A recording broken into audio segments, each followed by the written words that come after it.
Assalamualaikum warahmatullahi wabarakatuh. Perkenalkan nama saya Muhammad Ika Pratama. Video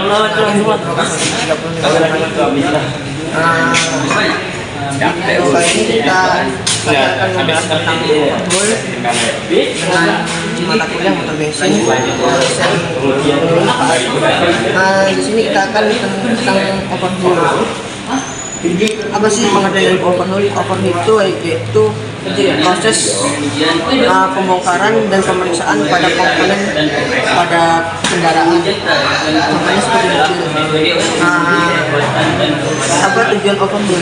Tujuan overhaul itu yaitu mengembalikan atau memperbaiki performa mesin yang telah menurun. Contohnya mobil itu sudah tidak digunakan, kemudian tarikan dan tenaganya itu sudah berkurang, itu bisa dilakukan dengan cara overhaul. Kemudian ada apa namanya? Kemudian contoh overhaul itu ada dua, yaitu overhaul total dan overhaul semi. Overhaul total yaitu overhaul yang melakukan tindakan pembongkaran atau pemeriksaan dengan cara melepas mesin dari rangka melepas mesin dari rangka kendaraan. Sedangkan yang semi overhaul yaitu melepas bagian jok silinder ke atas, tidak harus menurunkan mesin dari rangka sasis. Kemudian ada ciri-ciri mesin yang harus dilakukan overhaul, yaitu contohnya mesin berasap satu. Mesin berasap itu banyak contohnya, yaitu kebocoran pada sirkuit, atau ring piston patah, ataupun juga ring piston sudah aus. Kemudian ada contoh busi banyak kena oli. Busi kena oli ini contohnya banyak, seperti kebocoran pada katup atau bocor kompresi, sehingga oli yang ada di head cylinder masuk ke ruang bakar sehingga membuat busi itu menjadi hitam. Kemudian ada juga mesin kasar. Mesin kasar ini banyak ya kendalanya atau contoh-contohnya itu seperti kekeringan oli, kerusakan pada bakar arem, kemudian gas klep sudah aus atau sudah dia sudah lunak, jadi performa kerja mesinnya tidak maksimal. Kemudian apalagi kita melakukan pada proses pembongkaran. Proses pembongkaran itu kita pada alat dulu ya. Alatnya kita menggunakan toolset, filler gauge, terus jangka sorong dan dial gauge. Dan ada juga alat untuk menggunakan membuka ring piston agar lebih mudah untuk terhindar dari pada patahnya ring piston pada cara manual. Kemudian kita lanjut pada proses pembongkaran. Pembongkaran yang pertama yaitu kita lepas pada kabel bagian baterai. Ini harus dilepas agar tidak terjadi korslet atau kebakaran pada jalur kabel. Kemudian setelah kabel itu kita lanjut pada pembongkaran pada kabel yang ada di mesin ini. Contoh seperti di distributor kita lepas semua, kemudian baut dari dam starter, kemudian kita buang pada cairan oli kita buang terus kita tampung, kemudian pada radiator kita tampung juga. Setelah itu kita lepas pada bagian bahan bakar, jangan sampai ada bahan bakar tersisa. Setelah itu kita lakukan pembongkaran pada bagian depan. Bagian depan yaitu kita bongkar pada radiator kita lepas karena tadi sudah dibuang airnya. Kemudian kita lepas pada selang radiator, kemudian pada kipas radiator, dan jangan lupa selang bagian bawah ya, lepas juga. Kemudian kita lanjut pada bagian sebelah kanan. Di sini kita lepas pada bagian karburator, kemudian kita lepas pada dinamo cas. Habis itu kita copot pada bagian filter oli, dan jangan lupa intake manifold dan exhaustnya kita lepas juga. Kemudian kita balik pada bagian sebelah kiri ya. Sebelah kiri kita lepas bagian busi, semuanya kita copot semua. Setelah itu kita paskan mesin pada top kompresi. Nah, kemudian kita lepas bagian filter minyak dan distributor. Kemudian kita lepas juga bagian dinamo starter. Nah, kita lanjut pada bagian belakang. Di bagian belakang di sini ada flywheel. Di sini terdapat bautnya ada 6 ya. Kita lepas semua dan kita cabut pada flywheel, ada roda gilanya. Nah, lanjut pada bagian head atau bagian atasnya. Kita copot pada bagian cover head. Ini di sini ada baut 4, kita cabut, kita angkat. Kemudian di dalam ini ada camshaft. Camshaftnya kita copot. Nah, kemudian ada di dalam ini ada baut 4, kita copot, kita lepas. Kemudian itu dia satu paket dengan rocker arm. Jadi kita lepas camshaft dan camshaft rocker arm sekompak empatnya. Nah, kemudian kita buka pada bagian bawah dulu ya. Nah, kita buka pada karter. Kita buka. Nah, kemudian kita buka pada stang piston. Ada dia satu stang piston itu terdapat 2 baut pengunci. Kita lepas dan keempat pistonnya itu ada 4, berarti ada 8 baut yang dilepas. Nah, kemudian kita tekan stang piston itu ke atas, kemudian kita cabut piston nomor yang pertama, kita angkat ke atas. Kemudian piston kedua kita angkat lagi ke atas. Dan begitu seterusnya sampai piston keempat. Kita melakukan percepatan pada piston dan stang piston. Kita lepas pada bagian blok. Pada bagian blok kita angkat. Nah, setelah terbuka semua, kita lanjut ke bawah lagi. Kita buka bagian cover ini, kemudian kita copot pada force ankle. Force ankle kita copot, dia ada baut bagian, kalau nggak salah ada 6 dia, depan 2, tengah 2, dan belakang ada 2. Di situ ada dia kunci momennya sekitar 10 kg. Kalau kita ingin mengencangkan kembali, kemudian kita copot pada bagian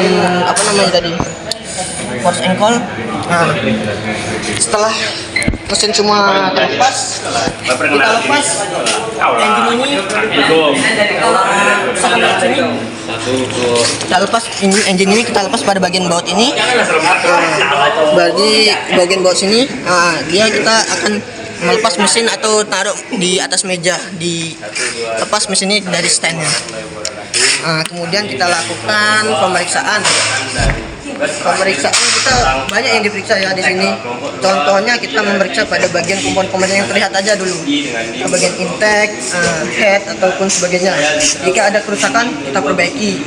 Nah, kemudian di sini kita lakukan pengukuran. Pengukuran di sini ada banyak juga, ada ring piston. Ring piston kita bisa mengukur dengan cara melepas tadi dengan alat ring piston itu agar tidak terjadi ring piston patah atau gimana. Selanjutnya kita masukkan ke blok silinder dan kita ratakan menggunakan piston itu. Kemudian kita ukur celah ring piston dengan filler gauge. Dengan filler gauge, apakah dia sudah melebihi spesifikasi atau masih masuk pada kategori spesifikasi. Jika melebihi, kita harus penggantinya. Begitupun seterusnya dari piston 1 sampai piston 4. Kemudian kita mengukur pada pistonnya. Pistonnya kita ukur diameter piston menggunakan jangka sorong. Setelah melakukan jangka sorong, kita lihat spesifikasi standarnya dari kendaraan mesin ini tersebut berapa. Misalkan 80. Jika ring pistonnya sudah melebihi dari 80, berarti mesin ini sudah melakukan oversize. Tergantung oversize-nya dia sudah berapa kali. Kemudian kita cek pada bagian blok silinder atau linernya. Kita cek apakah terlalu banyak baretnya kasar atau tidak. Kalau terjadi baret kasar, kita harus melakukan pada tidak perlu penggantian blok sih. Kita bisa kita bentuk ulang, kita haluskan kembali. Tapi kita lakukan peningkatan pada piston, kita naikkan ke oversize. Kemudian kita ganti piston. Lanjut kita pada flap atau katup. Katup sini kita ukur pada bagian tinggi katup. Kemudian kita ukur cekungan pada ujung katup. Apakah terlalu cekung atau tidak? Kalau terlalu cekung kita harus menggantinya, karena walaupun kita sudah menyetel katup, dia akan tetap longgar dan bisa mengakibatkan bunyi.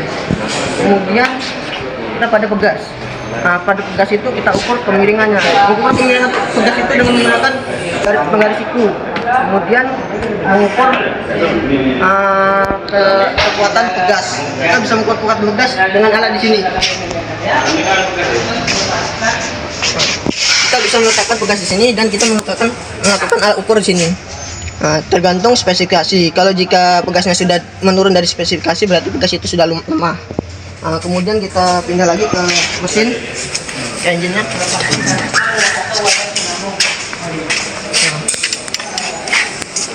Nah, tidak dulu. Baik, kita lanjut pada proses pengukuran atau pembicaraan pada force angle. Biasanya force angle itu metalnya sudah lecet atau sedang gulung, itu harus diganti. Kemudian kita periksa pada rocker armnya apakah sudah rusak dia tatakannya atau masih bagus. Kemudian kita periksa pada bagian yang nampak-nampak ya, yang terlihat motor, tatakannya apa saja kita lihat. Kemudian kita periksa pada bagian bearing ya, kalau terjadi oblak kita harus ganti pada bearingnya ya. Kita bearingnya bisa ukur dengan menggunakan tangan apakah sudah rusak atau tidak. Kemudian kita setelah melakukan pengukuran, kita melakukan pada proses perbaikan. Kita perbaiki komponen yang rusak, kemudian kita pasang kembali.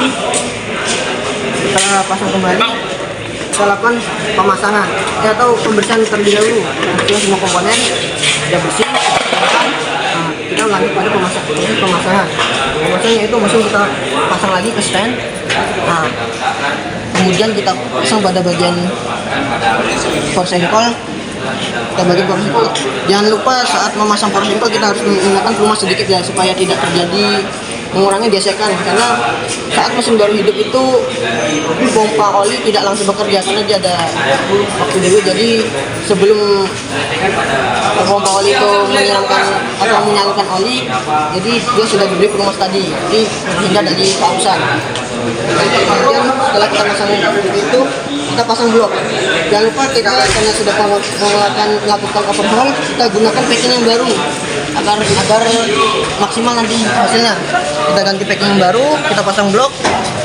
Kemudian kita masukkan pada piston dan stang piston yang tadi sudah diukur, dan jika ada kerusakan diganti, kita masukkan.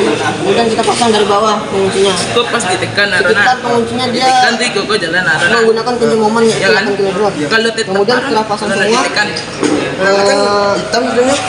setelah kita pemasangan pada piston dan blok-bloknya semua tadi, kita pada pasang pada bagian head tadi.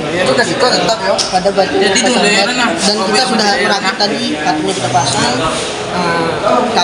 pegas kartu kita pasang dengan pencian momen yang sesuai spesifikasi. Kemudian kita pasang headnya.